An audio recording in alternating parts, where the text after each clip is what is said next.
Di pandangan Tuhan, makmur bicara siapa yang menyertai, bukan apa yang kita punya. Saya ulang, makmur di pandangan Tuhan bukan tentang apa yang kita punya, tapi siapa yang menyertai kita.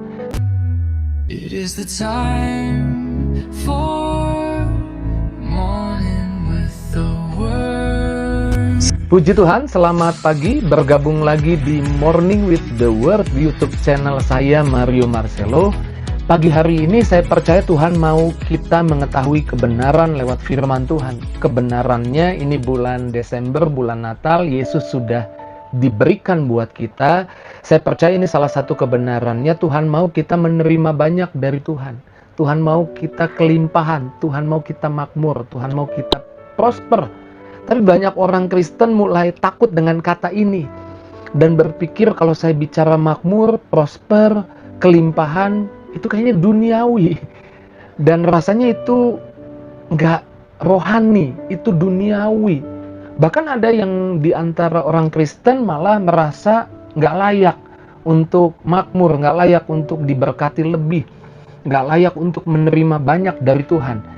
Ini yang jadi masalah bukan dengan kelimpahannya atau prosperity-nya, kemakmurannya. Yang jadi masalah cara pandang kita. Seringkali beda dengan cara pandang Tuhan.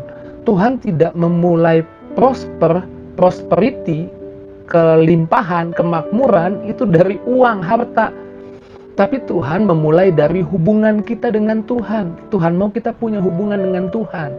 Nah, seringkali yang membuat kita tidak menerima kelimpahan, tidak menerima berkat yang lebih dari Tuhan, karena cara pandang kita yang salah. Alkitab mengajar bahwa Tuhan mau kita memandang kelimpahan seperti apa yang Tuhan pandang. Kita melihat kelimpahan seperti manusia melihatnya. Tuhan tidak memulai dari harta, tapi Tuhan memulai dari hati dan identitas anaknya, yaitu Yesus. Yesus sudah mati buat kita. Dan kelimpahan menurut Tuhan dimulai dari hubungan, bukan dari uang. Di dalam Kejadian 39 ayat 2 dalam kisah Yusuf, jelas kita mengerti apa yang dimaksud prosper, kelimpahan, makmur. Dalam Kejadian 39 ayat 2 dikatakan, tetapi Tuhan menyertai Yusuf sehingga ia menjadi seorang yang selalu berhasil. Dalam teks bahasa Inggris, Tuhan, but God with Joseph, maka dia prosper. Dan dia prosperity, dia makmur. Lihat urutannya, bukan Yusuf punya segalanya, maka Tuhan menyertai. No, dikatakan Tuhan menyertai, maka Yusuf berhasil. Alkitab menulis dari hubungan lebih dulu. Yusuf padahal dijual sebagai budak. Yusuf dipenjara tanpa alasan. Alasannya ya fitnah lah, itu bukan alasan untuk Yusuf dipenjara. Bahkan Yusuf jauh dari keluarga. Dan ketika Yusuf pertama kali ada di Mesir, di rumah Potifar, Kejadian 39 ayat 2 tadi, Yusuf tidak bawa apa-apa. Yusuf nggak punya apa-apa. Bahkan kalau kita lihat di pasar budak, itu dia ditelanjangi, dia nggak bawa apa-apa. Tapi Alkitab menyebutnya dia prosper, dia makmur. Kalau kita bilang makmur nggak bawa apa-apa, nggak punya apa-apa, itu makmur. No, di pandangan Tuhan makmur bicara siapa yang menyertai, bukan apa yang kita punya. Saya ulang, makmur di pandangan Tuhan bukan tentang apa yang kita punya, tapi siapa yang menyertai kita, siapa yang kita punya. Saya ulang sekali lagi supaya kita nggak salah paham. Makmur, prosper bicara tentang, bukan tentang apa yang kita punya, tapi siapa yang kita punya. Bicara bukan tentang apa yang ada di hidup kita, tapi bicara tentang siapa yang bersama kita. Ketika Tuhan bersama kita, Tuhan punya segalanya, kita makmur. Dan ketika Yusuf ada di Mesir, kata makmur pertama kali mengidentifikasi siapa Yusuf ketika Yusuf nggak bawa apa-apa justru. Tapi kita tahu inilah cara pandang Tuhan. Ketika Tuhan bersamamu, kamu nggak kekurangan apapun. Mazmur 23 ayat 1 dikatakan Tuhan adalah gembalaku, takkan kekurangan aku. Makmur bukan dimulai dari uang, harta, tapi makmur dimulai dari penyertaan Tuhan. Ketika Tuhan bersama kita, kita nggak akan kekurangan apapun.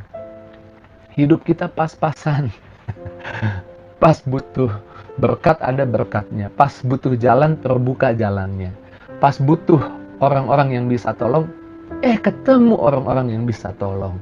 Dan itu karena Tuhan menyertai. Makmur adalah kehendak Tuhan. Prosper adalah kehendak Tuhan. Kehendak Tuhan bahwa Tuhan menyertai kita. Maunya Tuhan, kita disertai Tuhan. Tuhan memberkati untuk kita menjadi berkat, bukan untuk kita kewalahan, dihancurkan oleh berkat itu. Tuhan tidak memberkatimu untuk berkat itu memperbudakmu. Tuhan tidak memberimu banyak berkat sehingga kamu justru terikat sama berkatnya, takut kehilangan berkatnya. Alkitab berkata dalam Ulangan 8 ayat 18, tetapi haruslah engkau ingat kepada Tuhan Allahmu, sebab dialah yang memberi kepadamu kekuatan untuk memperoleh kekayaan. Jadi kelimpahan, kemakmuran itu datangnya bukan dari kemampuan diri, tapi dari penyertaan Tuhan. Kalau Tuhan menyertai kita, kita nggak kekurangan apapun. Dan kalau kita nggak kekurangan apapun, itu karena Tuhan. Dan kalau karena Tuhan, artinya Tuhan mau hal itu dipakai bukan untuk membanggakan diri, bukan untuk menyombongkan diri, bukan untuk merasa lebih hebat dari orang lain. Hal itu dipakai supaya kita bisa menjadi saluran berkat Tuhan bagi banyak orang. Kalau engkau hari ini punya jabatan, Tuhan menaruhmu di posisi itu bukan supaya kamu memamerkan kuasa dan jabatanmu kepada banyak orang, tapi supaya lewat jabatanmu kau bisa tolong orang, kau bisa berkati orang. Amin. Jadi makmur dalam perspektifnya Tuhan beda sama kita. Kita mungkin menggunakan kemakmuran untuk gagah-gagahan, tapi Tuhan menggunakan kemakmuran untuk rencananya digenapi, supaya orang-orang bisa menerima pertolongan lewat hidup kita. Berkatnya dari kita? No, dari Tuhan. Jalannya dari kita? No, dari Tuhan. Tapi kita bersedia menjadi makmur, supaya lewat hidup kita nama Tuhan dimuliakan. Bukan untuk kesombongan. Kelimpahan dari sudut pandangnya Tuhan selalu punya tujuan. 2 Korintus 9 ayat 8 dikatakan seperti ini, dan Allah sanggup melimpahkan segala kasih karunia kepada kamu, supaya kamu senantiasa berkecukupan di dalam segala sesuatu, dan malah berkelebihan di dalam berbagai kebaikan. Lewat apa yang kamu punya, kamu berbuat baik kepada tetanggamu, kepada sepupumu, kepada saudaramu, kepada orang tuamu, kepada temanmu, bahkan kepada musuhmu, kepada orang yang jahat kepadamu, biar dia berubah dari jahat jadi baik, karena dia merasakan kebaikan Tuhan lewat hidupmu. Amin. Makmur dalam sudut pandangnya Tuhan beda dengan sudut pandang kita.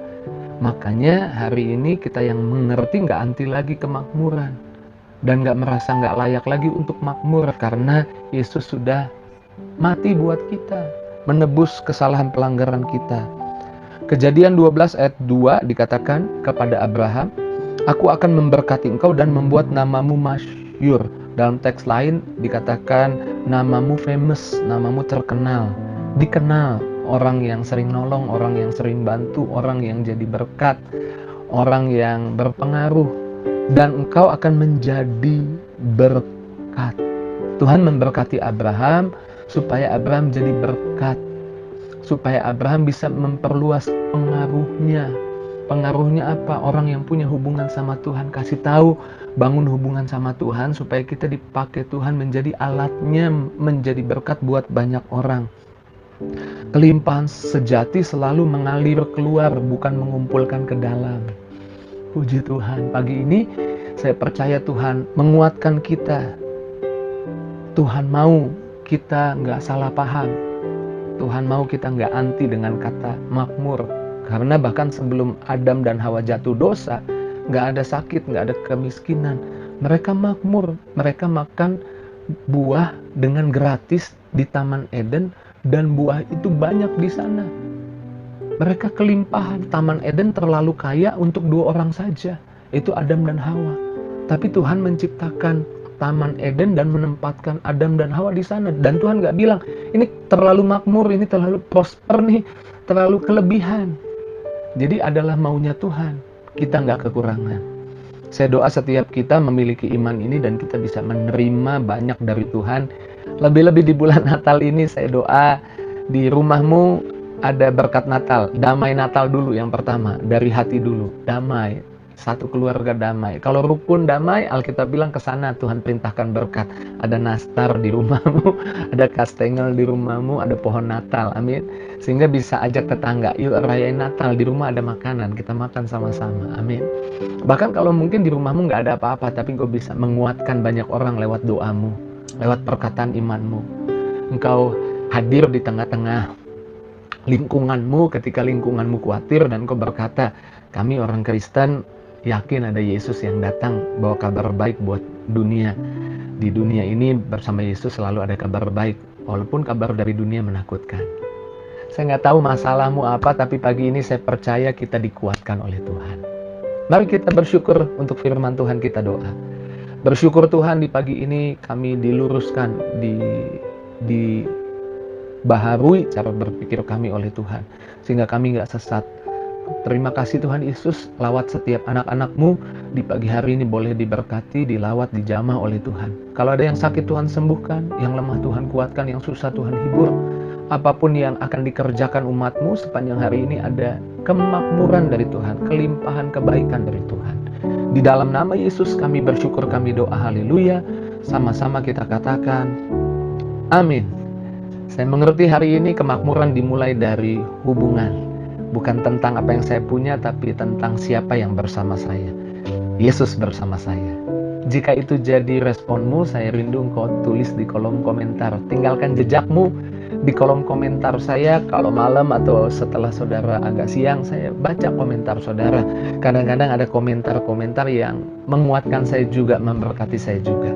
Dan jangan lupa bagikan link Morning with the Word ini kepada teman, sahabat, keluargamu. Taruh di link media sosialmu, di status WhatsAppmu. Setidaknya dari 10 yang lihat, ada 2 lah yang klik. Dan kau boleh jadi berkat melalui apa yang kamu share. Terus maju dalam Tuhan, Tuhan berkati setiap kita. See you!